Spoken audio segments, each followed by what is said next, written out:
welcome back to Crypto. Oh my God, it's a little quiet out there in the world. I mean, a lot of things are happening like I talked about yesterday, but we're still seeing some positive momentum in the cryptocurrency sort of price index as we continue moving forward. Let's get right into that. So the big piece of news right now is that the Arizona Bitcoin Reserve is moving forward as the first state to actually get ready to enact such a crazy idea. I mean, we don't know how many are going to follow suit. There's quite a few optionalities out there, but where we're at right now is that Arizona is clearly taking the lead.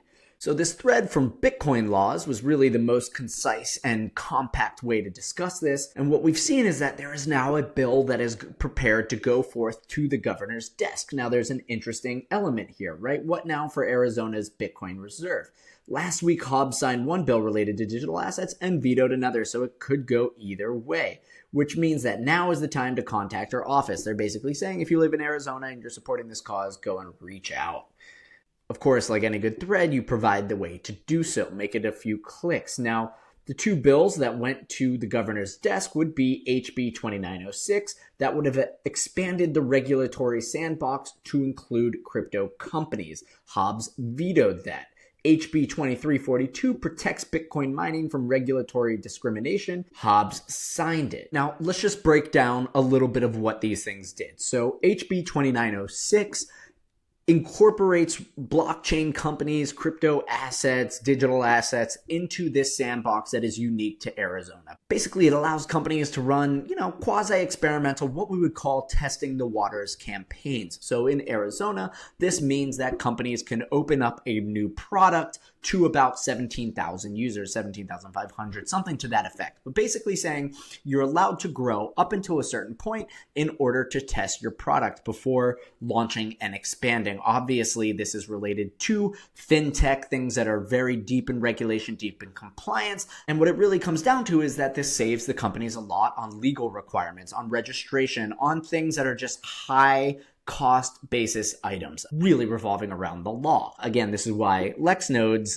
business development tool was so cool. Now, HB 2342 has to do more with zoning and prohibiting any sort of Bitcoin mining. So what was passed was a mining bill that really allows people to run their own mining rigs, saying, hey, local government can't prevent you from operating a proof of work miner, whereas the rejected bill, HB 2906, was more about regulatory leniency towards new startups. I don't think that's entirely unwarranted. A lot of crypto companies are scams and do use the public as exit liquidity, so it is a pretty safe step to reject that bill.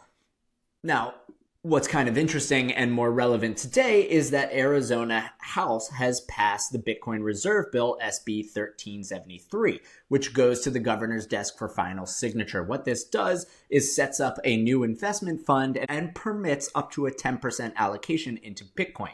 So that's pretty fascinating. Again, it's gotten through 2 voting processes now within Arizona, and it goes to the governor's desk for a direct signature. Now, what does this imply to us? This implies that we are breaking through that wall of mass adoption of Bitcoin as a monetary asset. None of this has to do with Bitcoin as a technology. They're not using the chain. In fact, the chain is actually slowing down in transactions, which is a bit disconcerting. But they are saying that, hey, Bitcoin, we believe it roundly to be a store of value. And this in and of itself is a pretty mind-boggling thing for anyone who's really followed the tech for the last 15 years. And it's been so fringe. Now it's actually making its way towards balance sheet. If Arizona goes ahead and passes this, then a precedent is set that and just with each state and with each nation that begins to approve this, just more comfort is built around the asset. This is called lindiness, which is really that the longer something exists, the more comfortable people get with it, the less risk they believe it holds. Now, similarly, we're seeing a lot of flows into institutional vehicles like Blackrock's ETFs, saying that this week saw the second largest influx at around $1 billion,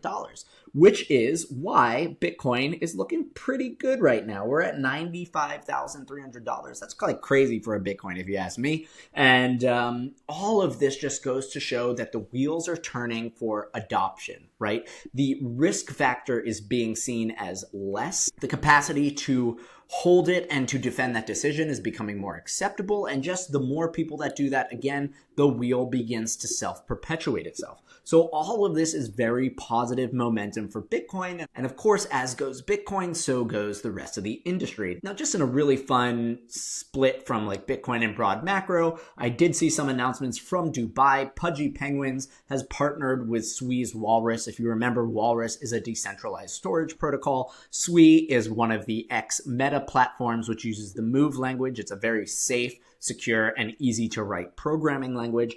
And it's fun to see assets like Pudgy Penguins ensure that they have longevity on these decentralized storage networks. We don't want to have that sort of CloneX effect where Cloudflare goes down and the art disappears. Pudgy Penguins is a very large brand. Their NFTs exist on Ethereum.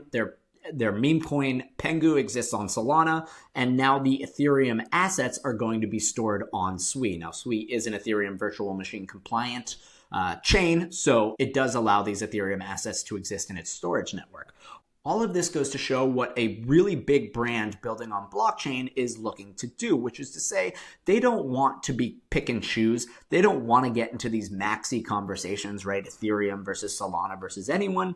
Pudgy Penguins is coming out and saying, hey, we're for everybody. We want access points across the blockchain. They're mitigating their risk factor by diversifying their positioning, and they're allowing capital to flow into the Pudgy Penguin ecosystem, whether you're an OG ETH holder that maybe wants the NFT or a Solana meme coin speculator, and now they have exposure into the Sui ecosystem, which is very robust, very well capitalized, and continues to pick up steam. Sui is actually one of the better performant assets right now in this current marketplace. And of course, we're seeing something similar happening with Claynosaurz, which is actually a really fun brand. I've had the pleasure of working with this team very lightly, little overlap. And their whole thing is that they want to be this user-owned Pixar. So while they do exist in the blockchain and Web3 space, they have a very light overlap. Basically, you can own their NFTs, which will be part of their world, of their ecosystem. There will be a metaverse, there will be movies, and you can participate in that. But they are not really distributing ownership in the same way Pudgy Penguins is looking to do. They're very much trying to control it from a central brand positioning to break into, again, like a Pixar level competitor. They don't want to be seen as a Bored Ape, as a CloneX, as a Pudgy Penguin, as a CryptoPunk. They want to be seen as a robust media company in the traditional sense. They just happen to provide ownership level NFTs. So the Claynosaurs are really cool NFTs.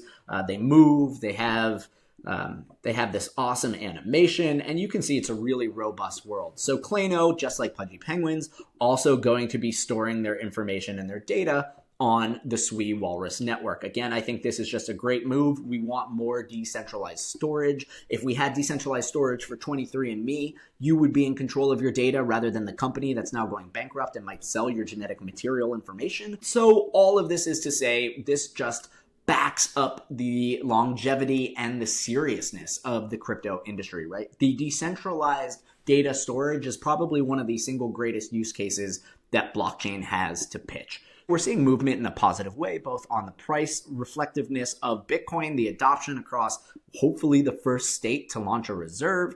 We do have a lot of intel coming in that the US reserve is going to happen. They're just trying to figure out how exactly do they accumulate these Bitcoin and purchase them in a compliant way. And we're seeing major IP brands taking their longevity seriously by partnering with Sui Walrus, which I think is a great platform and it's very interesting. So, not the craziest news coming out of this space, but I do think we can accept that this is a good thing from time to time. A little bit of calm and some concise building is really how we win in the long run. As always, stay safe out there. Don't take on too much risk. Make it through the cycle in one piece, and I'll see you tomorrow.